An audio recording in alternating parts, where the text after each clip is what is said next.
Hello and thanks for joining us as we're going to be catching up with Neil McEvoy, the leader of the Plaid group on Cardiff Council and Assembly candidate for Cardiff West, in just a few moments. Now, Neil's given us his reaction to the announcement earlier in the week of a massive expansion of house building in the capital. 41,000 new homes planned to be built under the Cardiff Development Plan, 13,000 of those on Greenfield sites, and that's despite previous denials from Labour that this would happen. The First Minister, Carwyn Jones, back in April 2012, launched Cardiff Labour's local manifesto, bragging that they were going to implement an LDP. What I then pointed out was that their plans contained lots of greenfield developments, lots of greenfield sites which were going to be concreted upon and bulldozed, which Plaid Cymru opposed. So I published this, and then the First Minister, bless him, basically called us liars. He used his platform as First Minister during question time in the Assembly and said that what we had said about Labour having plans to, or him having announced plans to build on greenfield sites, were wholly and completely untrue. Also, the Cardiff West AM, Mark Drakeford, said that the First Minister had put the record straight, and he called Plaid Cymru's scaremongering disgraceful. Now, if we fast forward then just 3 months after the 2012 council elections, in the July, Labour announced the biggest greenfield building programme in the history of Cardiff.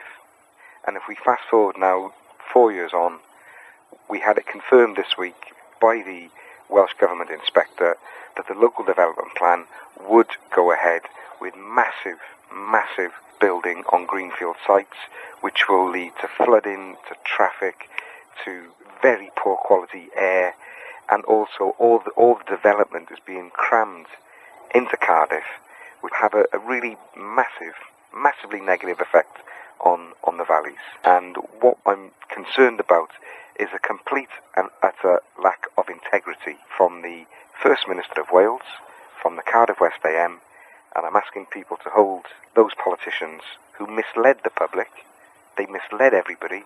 I'm asking people in Cardiff to hold them to account on May the 5th, and in Cardiff West and all over South Wales to put the X next to Plaid Cymru for 2 votes in the Assembly elections. You certainly feel that if the information was out, at the time of the local elections, you might have seen a different outcome, bearing in mind, the impact on so many people's lives in Cardiff now. Yeah, absolutely.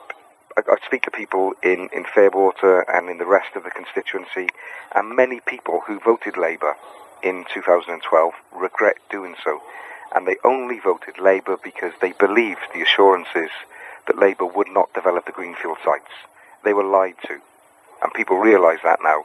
And I just think the position of Mark Drakeford, when he's not completely decimating our National Health Service as Health Minister, I think his position is almost untenable. The man has done virtually nothing to defend our communities against this huge overdevelopment which is coming our way. The roads are already gridlocked. How can we deal with 10,000 extra cars on the road, for example? In the mornings, if you drive around, or if you try to drive around Cardiff West, it's very difficult, and it's going to get one hell of a lot worse. And the developers, they're not going to make millions from Cardiff, they're going to make billions. And we will be left with the social price to pay after the development has gone ahead. When you look at the figures here as well, you're talking about 41,000 new homes. Who are those houses for? A very good question. 37% of empty private properties in Cardiff are actually owned by people who don't even live in Cardiff. So what we're seeing is a huge speculative development where very expensive houses will probably be bought by people maybe in London or even abroad looking to invest in properties as happens. The properties may very well remain empty in some cases, or they could well be rented out. What we should be doing is looking at a housing strategy which caters for local need, which houses local people. In South East Wales alone, there are 10,000 long-term empty properties. Now, they should be renovated and families should be housed. They could be housed very, very quickly.